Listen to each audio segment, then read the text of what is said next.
tips dulu Pak Ustadz, dari agama Islam sendiri sebenarnya tips kalau misalnya cewek cari cowok, harus yang seperti apa sih supaya ini jadi pernikahan yang sehidup semati?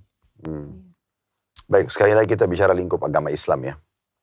Panduan Nabi Muhammad SAW untuk mencari pasangan itu sudah ada. Dan sangat jelas. Untuk wanita, maka diperintahkan oleh Nabi SAW, "Idza ja'akum man tardawna dinahu wa khuluqa fazawiju." Kalau terdatang kepada kalian seorang laki-laki yang kalian terima agama dan akhlaknya, terimalah lamarannya. Karena kalau tidak, maka akan terjadi kerusakan di muka bumi. Salah satu makna kerusakan di sini adalah KDRT, tidak menjalankan tugas. Karena kalau terkontrol dari sisi agama, dan dia punya karakter asalnya memang baik lah, orangnya jujur, dari keluarga yang baik-baik, maka itu pasti akan lebih membantu nanti langgengnya rumah tangga. Oke. Nah, pesan juga buat para laki-laki hampir sama. Tungkahul mar'atu li arba'ah, kata Nabi SAW. Wanita itu dinikahi karena 4 perkara secara umum. Li jamaliha, karena kecantikannya. Ada orang cuma mau lihat kecantikan saja. Wali hasabiha, karena keturunannya. Ada juga orang kena lihat, oh ini kena anak siapa, ningrat keluarga siapa. macam, gitu. Ya. Terus yang ketiga itu wali maliha, karena kekayaannya. Wanita yang kaya, dia pikir dia bisa ikut nimbrung hidup. Wali diniha, karena agamanya. Lalu Nabi suruh pilih dari 4 ini, kalaupun misalnya tidak berkumpul 4-4-nya. Kalau berkumpul dia sudah cantik, udah 4-4-nya. Jalur nasabnya baik, sudah kaya, orang yang beragama tentu ideal. Tapi kata Nabi, fadfar bidzatid din taribat yadak. Pilih yang beragama, hidup makan bahagia. Karena orang kalau beragama itu Dok kan, dia lebih mengenal Tuhan. Ada panduan kan, ada yang boleh dan tidak boleh. Umumnya agama itu pasti ke situ. Kalau kayak agama Islam itu sudah jelas mana yang halal, mana yang haram. Suami istri pun itu udah jelas. Ada kewajiban, ada hak. Yang tidak boleh sama sekali dibengkalikan. Karena kalau terbengkalikan maka akan jadi masalah. Saya kasih contoh misalnya Dok. Saya waktu pertama nikah, saya bilang sama istri saya sama kamu ini sebagai seorang pegawai. Di satu perusahaan namanya rumah tangga. Ownernya ini Allah. Pemiliknya Allah. Ya. Karena Allah yang pemilik syariat kan. Yang mengatur, menyuruh kita menikah itu dalam Islam kan Allah. Jadi ini rumah tangga sebenarnya pemiliknya adalah Allah. Saya sama kamu pegawai. Secara kebetulan, saya ini dirutnya. Kamu sekarang adalah pendampingnya. Jadi kalau saya jalankan tugas saya dengan baik, saya akan dapat gaji yang maksimal. Saya lembur, saya dapat bonus. Pahala. Ya, otomatis. Pahala. Tapi pahala ini masuk dalamnya salah satu substansinya kebutuhan dunia. Pahala itu kan bukan cuma untuk di akhirat. Kita kalau bakti sama Allah, maka kebutuhan dunia akan diberikan. Kesehatan, kebutuhan dari makanan, minuman, kebahagiaan, semua akan dikasih. Jadi pahala itu bukan hanya sekedar nanti ditimbangan amal hari kiamat. Itu penyempurnaannya nanti pada hari kiamat. Nah seperti itu. Dan kamu juga adalah seorang staff di sini. Kalau seandainya kamu kerjakan tugas dengan baik, maka kau juga akan mendapatkan bonus ya. Tugas kita adalah harus bersinergi nih, kerjasama yang baik. Salah satu poin yang sangat menarik adalah perkataan seorang sahabat Nabi namanya Abu Darda. Beliau awal nikah mengatakan pada istrinya begini. Saya ingin membangun sebuah pondasi dengan kamu. Agar rumah tangga ini langgeng. Dan bukan cuma sampai di sini, tapi sampai di akhirat. Istrinya mengatakan baik. Dia bilang, satu yang saya minta. Jangan ada pertengkaran di antara kita. Solusinya, kalau saya sedang marah, kamu harus tenang. Tenangin saya.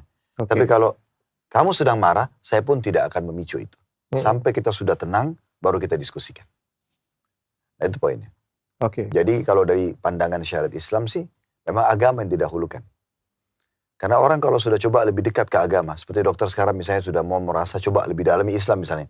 Kan keinginan itu akan mendorong kita selalu mau mendalami. Sementara yang diajarkan dalam Islam ini semuanya kebaikan Dok.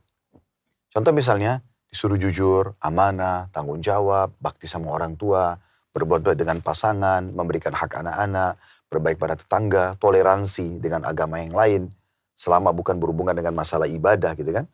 Maka semua itu kan baik-baik.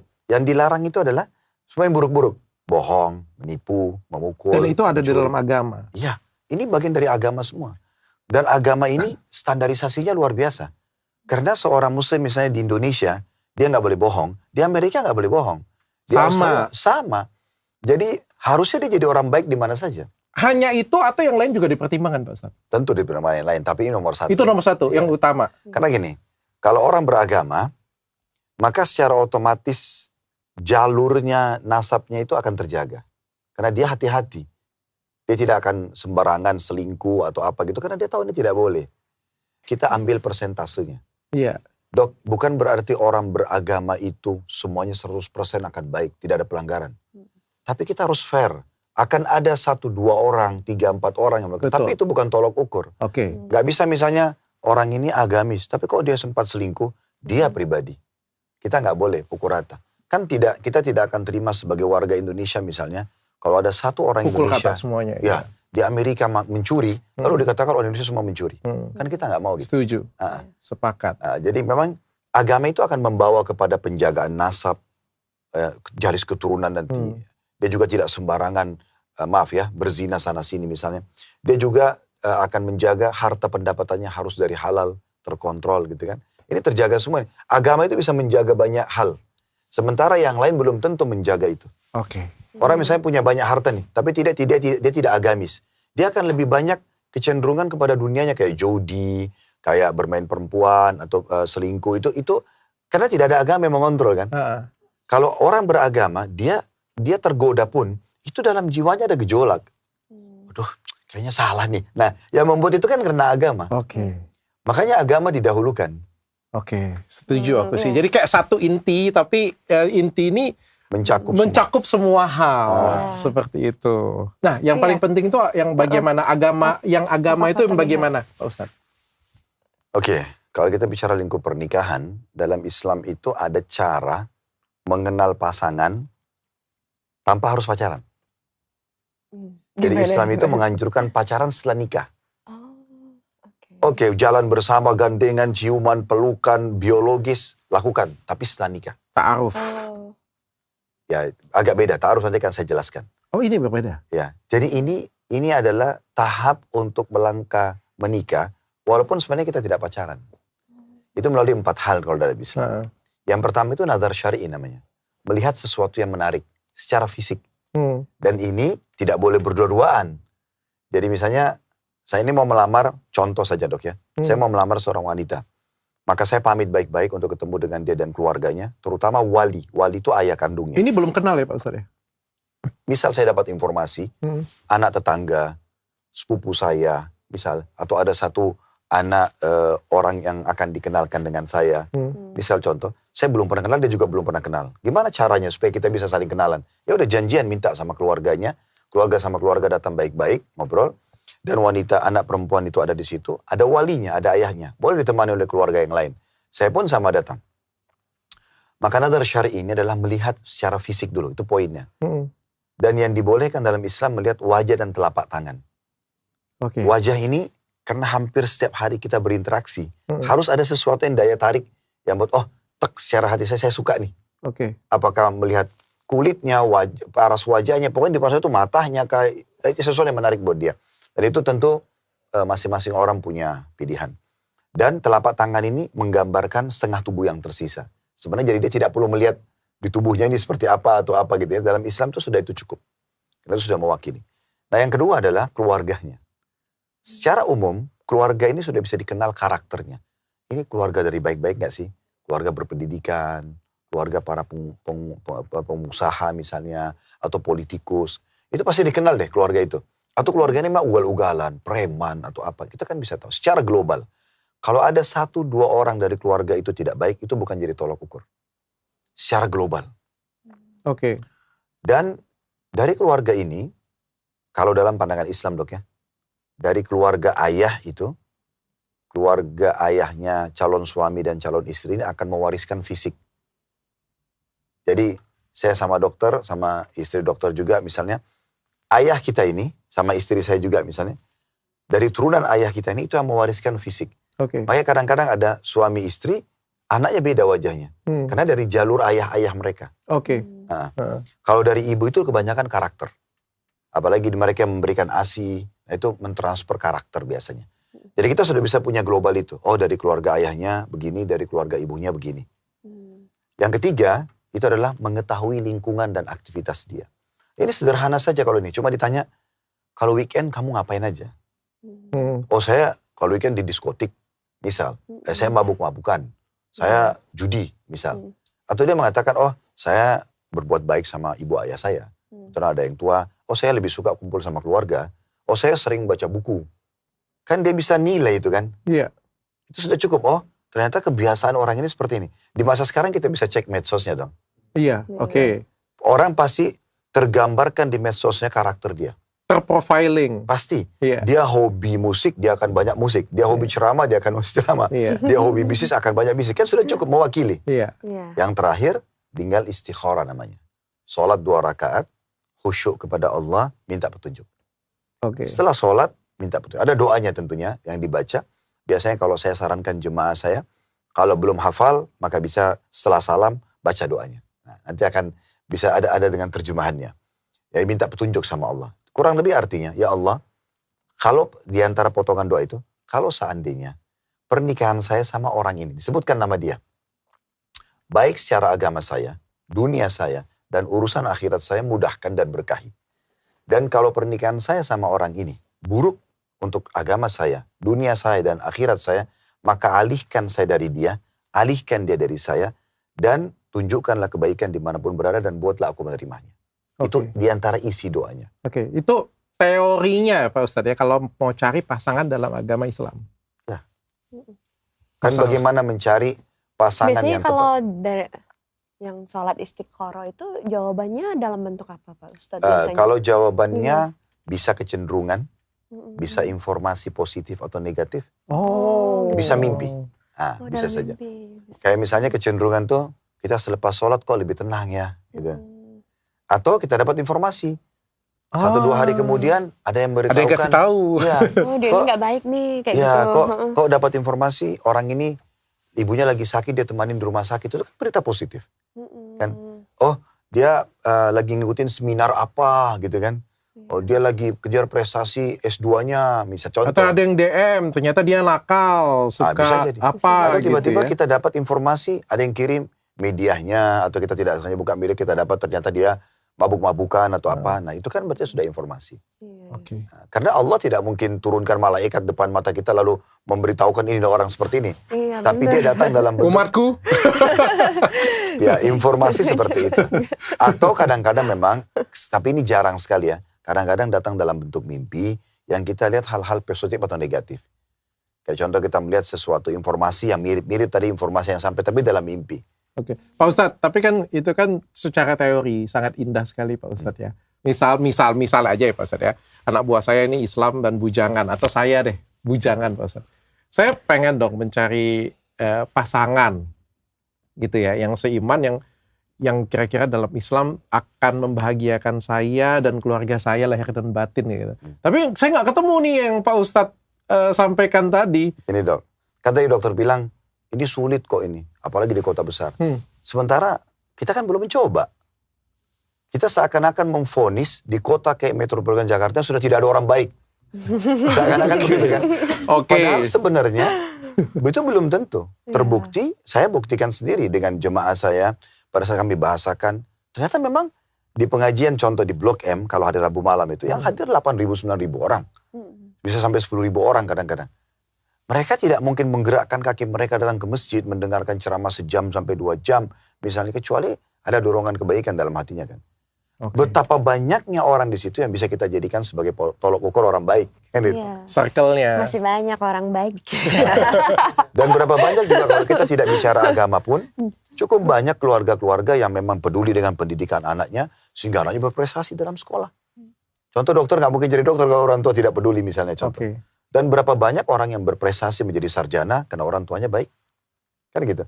Jadi kalau saya melihat lingkup daripada baik atau tidak baik ini, kita nggak bisa lihat ini kota atau desa. Tapi apakah memang kita mau mencari atau tidak? Karena memang di lingkup itu ada saja. Kan kayak di Jakarta ini kita mau jadi orang baik, ada masjid, ada majelis taklim, ada acara kampus-kampus, sekolah-sekolah untuk kita. Ada juga orang kalau mau rusak ya sudah jadi maling, ada semuanya. Tinggal bagaimana kita mencarinya. Oke, kalau gitu Pak Ustadz, misalnya ya, kita dalam fase mencari itu masih belum juga menemukan nih. Terus kita ini umurnya ini sudah misalnya udah 30 atau udah 40. Apakah itu kita itu jadinya memutuskan untuk tidak menikah itu apakah diperbolehkan? Kalau saya sih sebenarnya tidak ada manusia, menurut saya, tidak ada manusia yang tidak datang jodohnya. Kalau saya.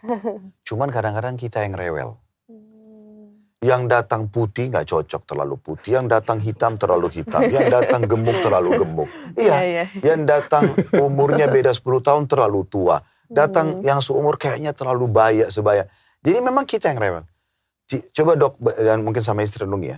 Berapa kali sinyal jodoh datang kepada kita? Mungkin dokter sebelum nikah sama beliau, berapa kali ada kecenderungan dengan orang misalnya. Okay. Berapa kali orang tawarkan.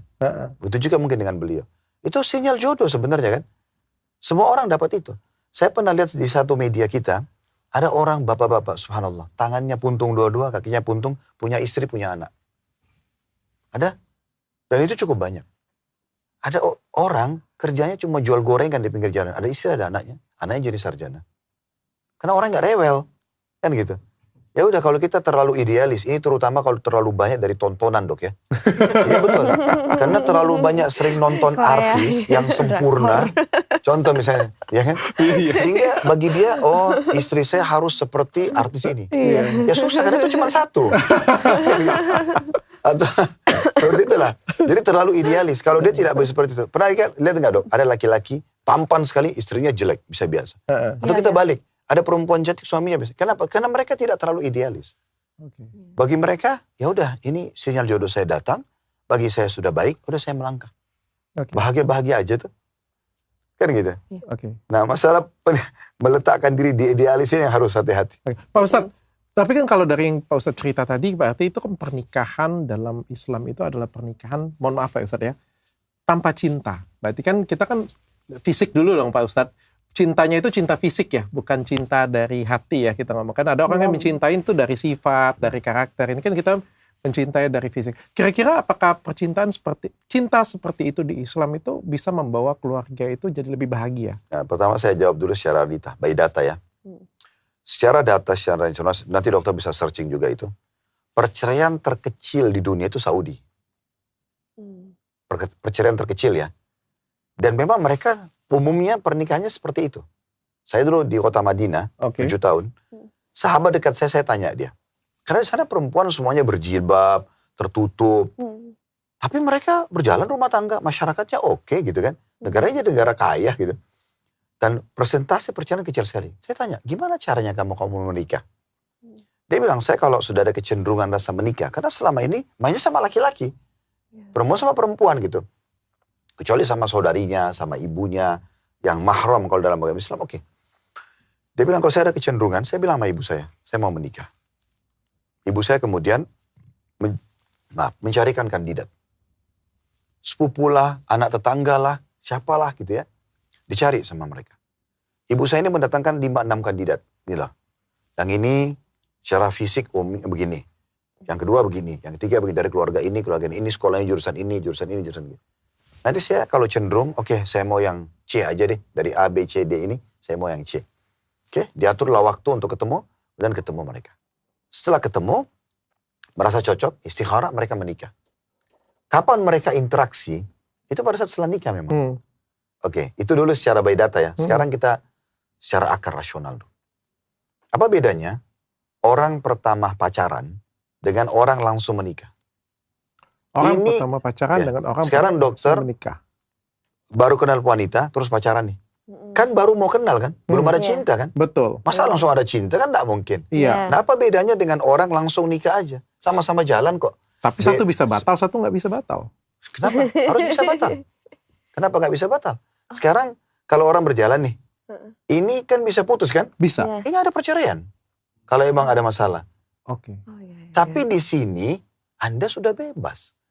Boleh sentuh, boleh cium, biologis, anaknya jelas statusnya, bukan anak haram. Kalau di sini anaknya jadi anak haram. Biologis dok, yang dilakukan kalau orang sudah jadi suatu suami istri, itu jauh lebih tenang. Ke hotel gak ada beban, gak takut dilihat oleh orang. Bisa, ya kan? Sekarang orang kalau masih pacaran ke hotel, pasti masih ada ketakutannya. Iya. Pasti ada ketakutan. Di semak-semak juga sama ya Pak Ustadz. Enggak, kadang-kadang nanti tetangga lihat gak? Nanti orang tuanya tahu gak? Jadi ini kan, maaf dok, mungkin dokter lebih ngerti dari saya, tapi ini secara teori saya pun banyak baca. Berhubungan dengan masalah ini. Biologis itu kalau dilakukan dengan ketenangan jiwa, kualitas spermanya bagus. Sel telurnya bagus. Berarti kualitas manusia nanti akan ada populasi bagus. Lebih baik. Kalau orang ketakutan, stres, berpengaruh pada kualitas sperma sel telur. Anak juga jadi masalah nanti. Aku mau lucu tapi gak tega. Jangan yang agak ngawur ini adalah hasil dari. Nah, tapi benar gak? Ya betul Pak Ustadz. Betul Pak Ustadz. Pak Ustadz, tapi kalau misalnya kita ketemu pasangan yang sudah sempurna nih Pak Ustadz. Cantik oke. Baik. Pengertian. Apalagi nih, keluarganya juga oke. Oke semua. Tapi tidak Islam Pak Ustadz. Bagaimana Pak Ustadz? Ya, sekali lagi kita bicara lingkup agama Islam ya. Ya ini orangnya Islam juga, pengen mencari yang Islam juga. Tapi sudah dapat yang sempurna tapi bukan Islam. Beda agama. Jadi gini, kalau kita balik sekarang. Kita balik. Orang Kristen misalnya, dia dapat perempuan nih. Dia dapat laki-laki yang seperti itu tapi Muslim. Kira-kira seperti apa pandangan keluarganya? Kita balik. Atau orang Hindu, orang Buddha, agama apa saja. Dia dapat calon pasangannya, Muslim, tapi sempurna semua. Tapi beda agama. Kira-kira seperti apa gambaran keluarga mereka? Normal sekali, orang akan berpikir, oh kita beda agama. Normal sekali. Nah itulah yang terjadi kalau kita balik. Di dalam agama Islam, pasti karena ini masalah akidah, keyakinan. Maka orang akan berpikir, lebih baik kalau sama-sama seagama. Karena ini terlalu panjang rentetannya. Terlalu panjang. Kalau orang Muslim misalnya, dia mau sholat. Istrinya gak mau sholat, karena beda. Gitu. Dia mau mengajarkan anaknya Al-Quran. Yang satu mau mengajarkan anaknya Injil. Yang satu mau mendidik dengan agama, karakternya. Yang satu mau didik dengan tradisi keluarga misalnya. Nah, ini kan akan selalu clash. Nah kenapa dari awal kita gak sekalian satu cycle aja gitu ya. Terutama masalah keyakinan. Karena kalau satu keyakinan akan jalan. Misalnya Katolik sama Katolik. Pasti akan lebih mudah masuknya. Pasti akan lebih mudah. Karena mau ke gereja sama-sama.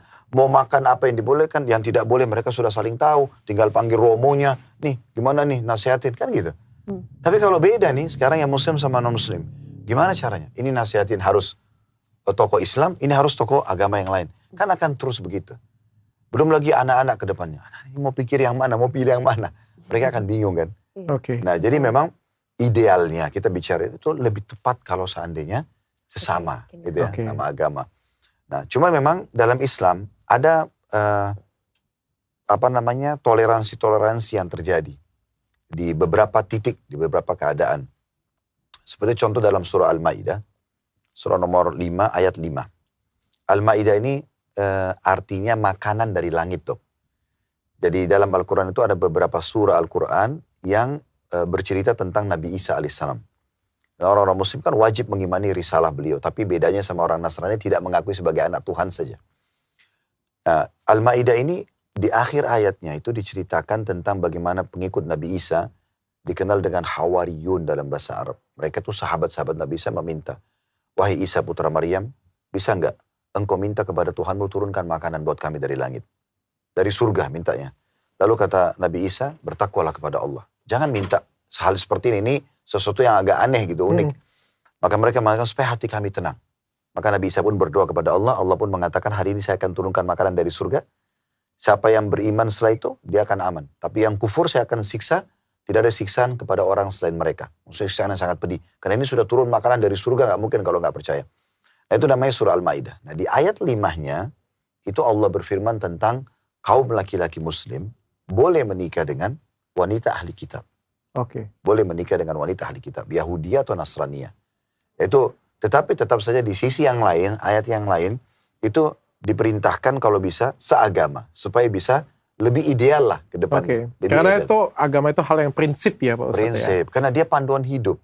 Saya setiap kali ada orang yang mau datang masuk Islam dok, di kantor ataupun di masjid, saya selalu tanya, kenapa mau masuk Islam?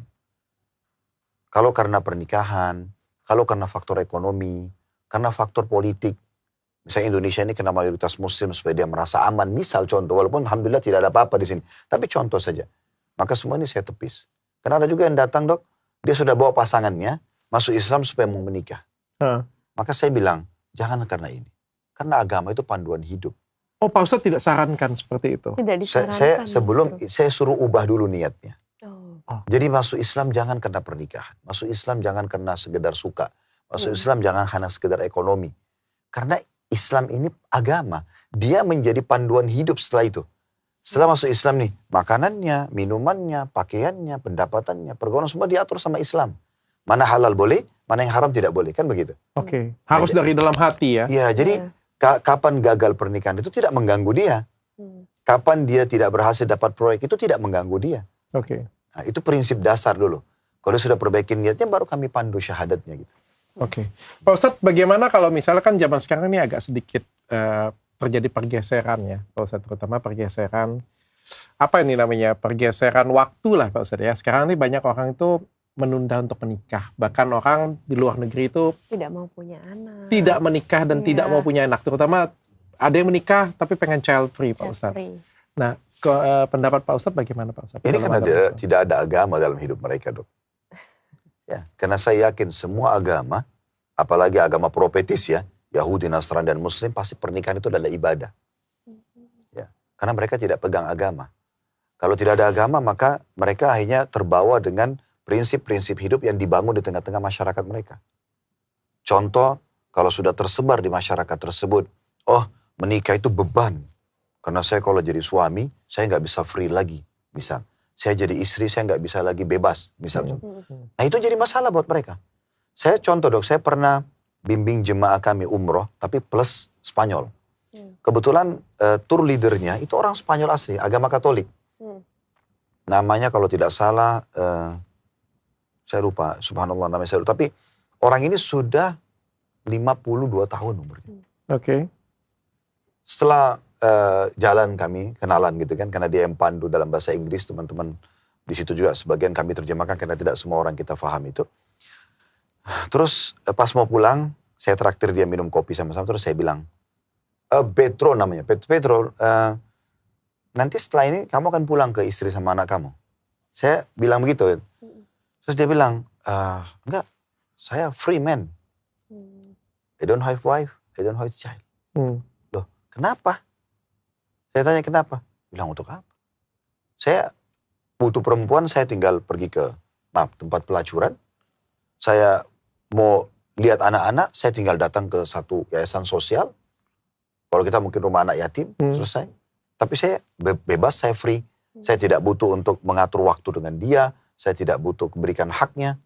Itu pemikiran mereka tuh. Oke, dan banyak yang seperti itu di luar negeri. Betul. Padahal ini agama Katolik. Yang kita tahu sebenarnya Katolik lebih fanatik gitu. Oke. Tetapi ada orang seperti ini. Ini orang yang apalagi yang tidak beragama itu akan jauh lebih. Jadi apa yang sedang terkenal, tersebar di masyarakat komunitas mereka itu yang jadikan pegangan. Tapi kalau orang yang beragama saya yakin tidak akan ke situ sih. Ya. Karena itu tidak ada di dalam ajaran agama ya Ustaz ya. Ya, dalam agama malah disuruh menikah. Gitu kan. Nah, itu dulu. Jadi mungkin karena mereka jauh dari agama kalau saya buat begitu. Yang kedua juga mungkin ya ini salah dalam menerima edukasi. Edukasi ini dalam arti kata memang media ya, kalau masa kita sekarang banyak tonton media. Mungkin yang dia suka nonton itu pertengkaran rumah tangga. Loh iya. Yang di-endorse artis perceraian, Pak Ustaz. Perceraian, perselingkuhan, betul. Kan banyak kasus-kasus yang dia lihat seperti misalnya itu. kasus anak-anak sakit. Iya. Atau ngotorin rumah. Cerita dari teman-teman. Punya anak Menikah itu susah. serem, menikah itu serem, itu. Pak Ustadz. Jadi ini yang sampai ke dia. Sehingga muncul ide itu gitu. Untuk apa saya menikah? Takut. Tapi kalau orang lebih ke agama beda dong. Saya menikah kalau orang muslim, ini sunnah Nabi. Pahala. Karena memberi makan istri, nafkah adalah kewajiban. Berarti setiap suapan makanannya, kata Nabi SAW, semua yang kamu lakukan dari kebaikan kau akan dapat pahalanya. Sampai sepotong makanan yang kau masukkan ke mulut istrimu. Jadi itu pun motivasinya besar banget. Berarti memberikan suapan makan ke istri aja dari uang kita dan dia makan atau kita suapin dengan lain itu pahala. Memberikan kasih sayang kepada mereka, perlindungan pada mereka. Punya anak-anak ini amal jariah kalau dalam Islam. Karena kata Nabi SAW, ada 7 hal yang terus mengalir pahalanya setelah orang meninggal dunia. Nomor satunya tuh anak. Karena anak itu nanti apapun yang kita didik ke dia, ajar dia jalan dengan baik, berpakaian dengan baik, tutur kata yang baik, itu kan semua sebenarnya kebaikan. Harus ada feedbacknya kepada kita orang tua kan. Misalnya itu ada pahalanya. Dan itu amal jariah untuk orang tuanya. Tapi Pak Ustadz kayak gini, aku ada penjelasan dari terutama Kang Deddy Mulyadi, dan ada benarnya menurut aku Pak Ustadz. Kadang-kadang orang miskin, mohon maaf ya Pak Ustadz ya, orang miskin itu beranak pinak, berkembang biak kayak gitu punya, padahal diri dia sudah susah, tapi dia berkembang biak anaknya banyak. Bahkan lebih banyak daripada yang mampu ya, kayak gitu ya. Dia susah, punya anak jauh lebih susah lagi di satu sisi. Bahkan kemarin sempat disuruh vasektomi ya, sampai akhirnya katanya dilarang haram Pak Ustadz. Jadi serba salah Pak Ustadz, mendengar di sini ini kan agama, tapi di sebelah sana kemiskinan Pak Ustadz. Saya terus terang dok ya, salah satu orang yang tidak setuju dengan sampel 1-2. Maksud saya gini, kalau ada satu orang miskin yang kebetulan punya anak banyak, lalu itu dijadikan tolok ukur, kalau ini jadi masalah. Saya pernah melihat satu cuplikan tentang keluarga berencana, KB ya. Tapi sini datangkan kepadatan ibu kota, polusi udara, pengangguran. Anak ini belum lahir dok. Sudah orang tuanya sudah ditakutin, nanti pengangguran, nanti polusi. Apa hubungannya gitu? Dan kalau ada 1-2 orang yang kebetulan memang, dia lagi belum dibukakan pintu harta oleh Allah SWT, cuma kebutuhan sehari. Dan memang kebetulan dia punya anak, misalnya. Kita harus fair melihat, ada juga orang yang punya anak banyak tapi dia kaya. Kenapa kita nggak barter ini? Bahkan persentase ini lebih besar. Terbukti kalau kita akumulasi secara persentase, jumlah anak-anak orang yang mampu, orang tidak mampu, kalau kita bicara Indonesia, sebenarnya lebih banyak, menengah ke atas tuh banyak. Oh iya Pak Ustadz ya? Nah, iya banyak. Jadi kalau terbukti juga seimbang antara rumah-rumah yang layak untuk tinggal sama yang tidak. Ataupun kalau ada rumah masyarakat yang biasa, tapi tetap mereka mampu, ada motor, bisa bayar listrik, ada rumah, ada yang punya beberapa kos-kosan, walaupun mereka mungkin biasa saja secara ekonomi kalau di mata kita kan gitu. Nah kita harus lihat itu. Dan berapa orang yang pengangguran. Sekarang contoh gini dok, secara rasional. Kalau kita lagi jalan di jalan, kita real ya. Mana lebih banyak orang yang lewat dolan di jalan raya pakai mobil, sama orang yang dorong gerobak bawa anak miskin. Dan lebih banyak yang mana? Mobil. Realitanya.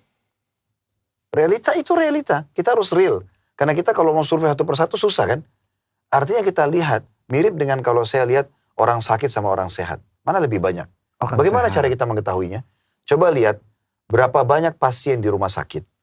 Dengan seluruh stafnya lah. Dokternya, perawatnya. Dengan berapa banyak orang yang lalu lalang depan rumah sakit. Mana lebih banyak? Orang lalu lalang pasti. Berarti orang sehat lebih banyak dari orang sakit dong. Itu kan rasional kalau mau sederhana kan? Nah seperti itu. Jadi saya tidak setuju kalau ada orang 1-2 keluarga yang dijadikan sebagai sampel. Ini susah, anaknya banyak, anak-anaknya pun susah. Ada banyak dok, saya tahu. Keluarga miskin, orang tuanya jual gorengan. Anaknya 5 orang jadi sarjana semua. Ada, banyak sekali. Orang tuanya kerja keras, buruh di bangunan, anaknya jadi sarjana. Dan kadang-kadang anaknya tersebutlah yang membukakan pintu rezeki untuk orang tuanya. Betul, nah itu. Jadi kita tidak melihat ke situ. Kenapa langsung ke vasectomy? Ini, waduh, jauh banget gitu. 1 miliar lebih orang diberdayakan. Tidak pernah itu kita dengar di sana ada bahasa mengatakan, oh kita takut pengangguran. Tinggal bagaimana pemerintah memberdayakan masyarakat kan clear. Buat proyek di sini, proyek di situ. Justru malah di negara maju sekarang tuh takut loh kalau penduduknya itu nggak punya anak. Nah, betul, itu betul. Itu kemarin saya pas tur dakwah di Amerika sama di Eropa, saya kaget data-data di Eropa pemerintah di beberapa negara Eropa memberikan hadiah kalau wanita yang mau hamil. Iya, karena di sana kan nggak mau. Karena itu menambah SDM mereka. Itu yang benar. Jadi anak itu belum lahir sudah dipikirkan masa depannya. Dia kecil bagaimana didik jadi tokoh masyarakat. Bukan dilihat keadaan orang tuanya yang sedang tidak mampu. Saya nangkap. Jadi, bagusan lagi istriku coba bacakan pertanyaan. Tapi kan kalau misalnya kita nih dalam hubungan pernikahan ya Pak Ustadz, kan di dalam hubungan pernikahan itu kan pasti ada konflik ya. Pasti ada suatu hal yang kita tidak sukain lah dengan suami. Misalnya suaminya nyebelin Pak Ustadz. Atau ya pokoknya ada sesuatu hal dari suami itu yang kita tidak sukain. Itu gimana Pak Ustadz kita sebagai istri? Iya. Tutorial. Iya, gimana tipsnya? Pertama gini dulu, saya mau berbagi poin penting ya. Waktu saya S2 dulu di Makassar, saya kebetulan dapat tugas dari profesor itu nyusun makalah manajemen konflik. Judulnya begitu. Saya penasaran nih, apa nih manajemen konflik? Karena saya ambil S2 di jurusan manajemen pendidikan, Dok. Terus saya coba cari literatur cukup banyak. Ternyata ini sebuah ide dikembangkan oleh sebagian pengusaha di Amerika. Yang dasarnya memang itu, dia berpikir kalau perusahaan itu normal-normal saja, berarti ada masalah nih bagi mereka. Harus dilahirkan konflik, itu namanya manajemen konflik. Jadi kadang-kadang owner itu harus sengaja meletakkan dompet untuk menguji jujur nggak pegawainya. Seperti itulah. Nah, ini sebenarnya di Amerika pun ditolak oleh para pakar ekonom. Karena bukan berarti harus kalau adem ayem aja perusahaan lalu dianggap tidak berhasil. Dan itu ditolak. Tapi saya melihat program seperti ini banyak orang tarik tanpa dia sadari ke rumah tangganya. Mereka membangun rumah tangga dengan manajemen konflik. Ini kalau misalnya suami lihat istrinya biasa-biasa aja gitu. Kayaknya ada yang dirahasiakan deh ini. Jadi dia konflik, dia yang lahirkan itu. Atau istri-istri, kok suami saya ini adem-adem aja. Kayaknya ada yang, mungkin ada yang disembunyikan. Nah, bermula dari situ tuh masalahnya itu. Kalau orang sudah saling percaya, ya udah saya pilih dia sebagai pasangan, saya harus sepenuhnya percaya sama dia.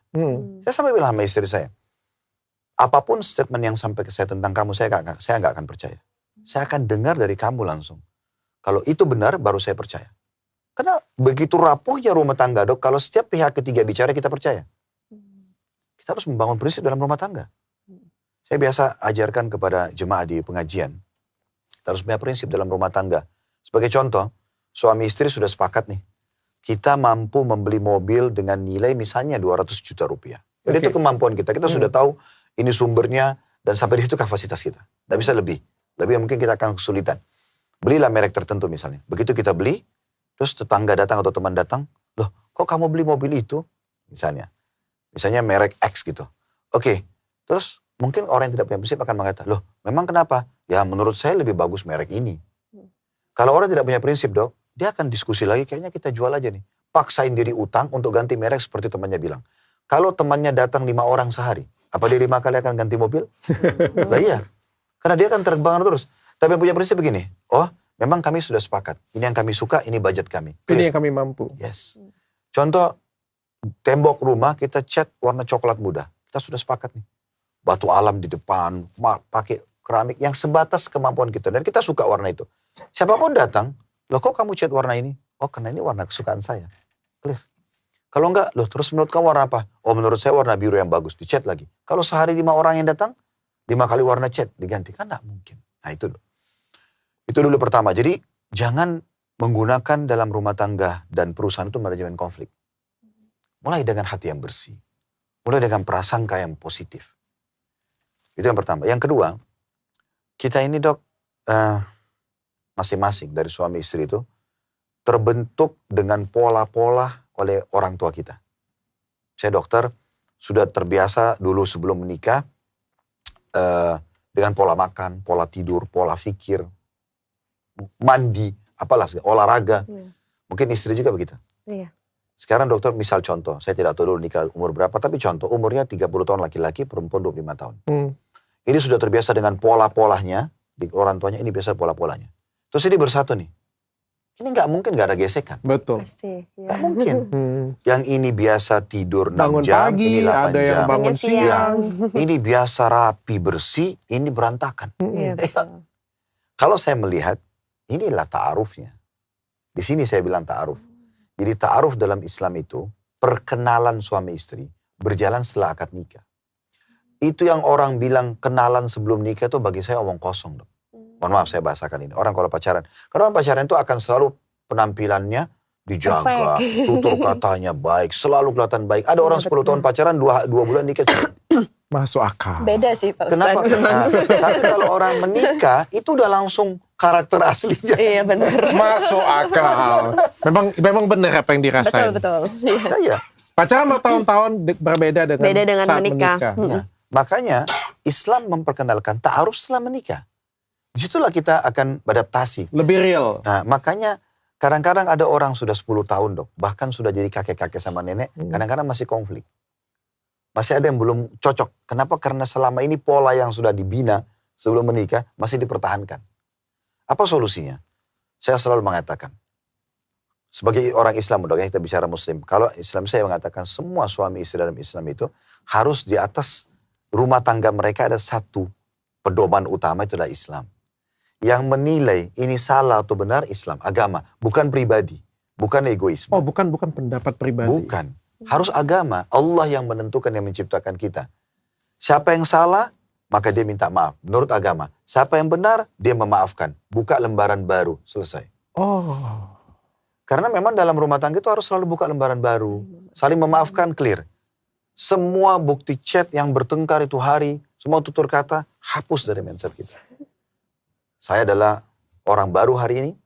Saya akan membangun masa waktu yang baru. Mulailah kita ubah suasana dengan pergi restoran berdua. Mulailah kita safar sama-sama. Membangun lagi yang baru yang menutupi hal tersebut. Clear, itu akan bertahan sampai di akhirat. Oke. Makanya fondasi awalnya juga penting. Menikahnya karena agama. Dan berdasarkan agama supaya bisa lanjut ke fase ini.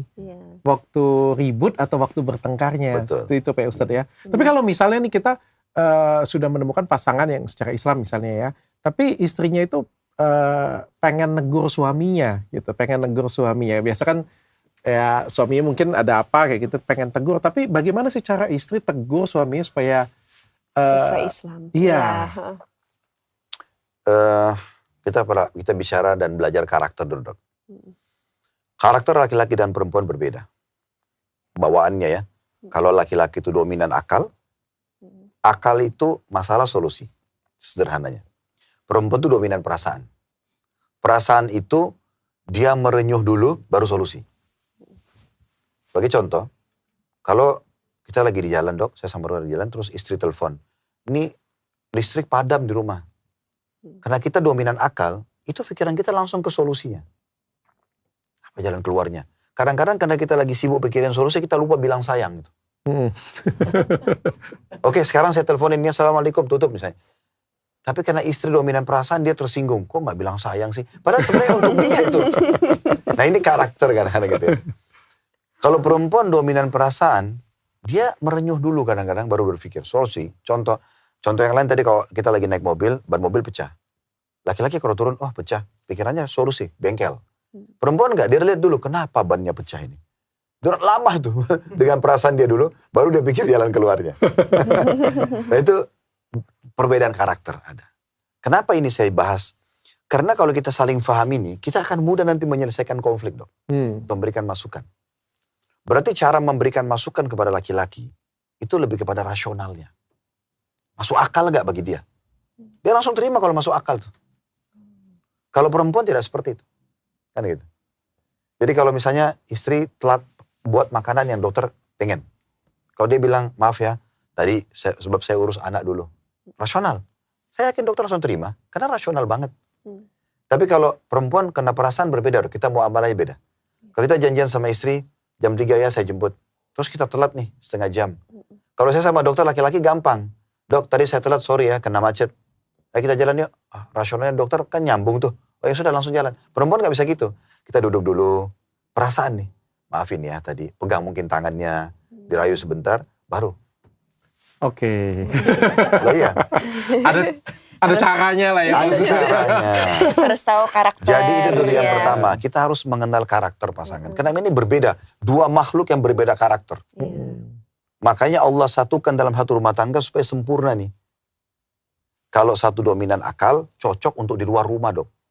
Makanya kita laki-laki itu cari nafkah. Kalau Islam itu sholat berjamaah, ngantar jenazah, jihad. Di luar rumah semua ini.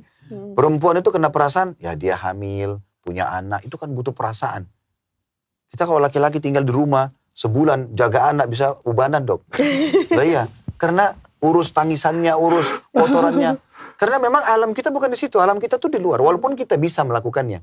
Tapi kalau continue kayak istri, saya kadang-kadang waktu istri habis melahirkan, tengah malam dia urus bayi, nangis. Akal saya berjalan nih, besok saya harus kajian, besok saya harus kerja. Saya nggak bisa ambil waktu untuk itu. Kalau nggak akan terbengkalai pencarian nafkah gitu kan. Kalau dia oke. Makanya Allah kasih juga ASI ke dia. Kita biar laki-laki nangis nggak bisa punya ASI. Karena kita nggak bisa rasional, saya capek nggak mau nyusuin dong. Kalau perempuan tidak seperti itu. Oh ini anak saya harus berikan haknya. Perasaan beda. Nah, pengenalan karakter ini penting sekali. Saya kadang-kadang kalau ngadakan pelatihan manajemen rumah tangga Islami, saya tanamkan sekali itu, kenali karakter pasangan. Di antara karakter pasangan yang perlu difahami, laki-laki itu pemimpin, perempuan yang dipimpin. Karena memang Allah cuma menciptakan laki-laki dan perempuan, tidak ada jenis kelamin yang ketiga. Nah, dan Allah jadikan laki-laki pemimpin. Itulah perangkat dia tadi rasional, lebih kepada akal, secara fisik mungkin dia memang siap untuk di luar gitu ya, membela keluarganya segala macam, maka dia jadi pemimpin. Nah, di sini kita harus tahu karakter pemimpin berbeda. Karakter pemimpin itu, dia nggak mau diguruin. Oke. Kalau ada seorang wanita datang, kok kamu nggak bersih-bersih sih, kok kenapa berantakan sih? Begitu ke laki-laki, yang paling pertama defense. Pasti. Walaupun dia salah, enggak, saya memang begini, misal. Dia kan gitu. Nggak bisa. Jadi senjata wanita untuk hadapin laki-laki sebenarnya perasaan dia itu. Oke. Dia datang dengan kelembutannya, rangkul pegang tangan suaminya. Nanti lain kali, kalau bisa handuknya jangan ditaruh di ranjangnya. Itu masuk tuh. Tapi kalau dia pakai cara laki-laki, wah ini bahaya nih. Karena akan dihadapi dengan cara laki-laki. Berapa banyak wanita, dia tidak paham ini, karakter ini. Akhirnya, dia kalau marah, pecahin 1 piring. Suaminya bisa pecahin 10 piring. Karena dia lebih kuat. Iya. Dia banting pintu, suaminya bisa robohin pintu. Iya. Dia keluar rumah, suaminya bisa pergi tinggalin. Jangan lawan laki-laki dengan cara laki-laki. Itu poinnya. Tapi lawan laki-laki dengan cara perempuan, maka dia akan lemah. Perasaan, bukan lemah. Tapi dia bisa menerima. Kita nggak katakan lemah. Oke. Tapi dia bisa menerima. Gitu kan? Itu penting banget itu. Begitu juga dengan laki-laki pada saat dia mau hadapin istrinya. Dia tidak bisa sepenuhnya pakai rasional dia. Seperti saya katakan, kalau dia telat, dia sedikit merayu lah. Gitu kan? Duduk, menjamah tangannya, mengajak ngobrol dengan baik. Maka dia lunak, setelah itu selesai. Clear. Oke. Gitu. Nah itu pengantaran karakter penting. Itu poin. Ya, poin yang kedua mungkin yang perlu digarisbawahi juga dalam masalah ini, pilih sikon. Situasi dan kondisi yang tepat lah. Oke. Yang paling tepat itu selepas biologis. Ya. Udah dikasih tips. Lah ya, itu yang paling tepat. Karena kalau orang selepas biologis pasti rileks. Di saat itu, apapun yang pasangan ucapkan, itu umumnya bisa diterima. Ya, ya. Sampai saya kadang-kadang bilang sama ibu mau nggak suaminya itu kalau ibu minta apa-apa dipenuhin semua? Mau Ustaz. Saya kasih rahasianya ya. Ya Ustaz, oke, penuhi 3 hal. Yang pertama, Nabi Muhammad SAW bilang apa? Wanita ahli surga, wanita yang kalau kau lihat padanya kau akan senang. Selalu berpenampilan, ya bertutur paras wajah, senyum sama suami yang dia suka. Suami suka Anda pakai baju merah, pakai merah aja di rumah nggak apa-apa. Pakai hitam, pakai yang dia suka. Tata rumah yang dia suka. Aman. Ya, itu yang pertama. Karena laki-laki ini pengaruh matanya beda banget. Tadi kena akal nih. Bagi dia cantik, saya gauli. Sederhananya begitu sebenarnya. Perempuan beda karena perasaan. Kalau perasaan itu kalau sudah cinta, mau suaminya bau keringat, maaf. Baru pulang kerja, tapi karena cintanya mau digauli, dia oke-oke saja. Karena perasaan dia beda. Nah, laki-laki itu. Pandangan mata. Yang kedua, perutnya. Dia kasih nafkah untuk ada makanan di rumah. Makanan kesukaan. Kalau dia suka kerupuk misalnya, makanan apapun ibu hidangkan di meja, harus ada kerupuknya. Oke. Itu akan membuat dia senang. Yang ketiga biologisnya. Kalau 3 ini dipenuhi, dompetnya terbuka kok. Amin.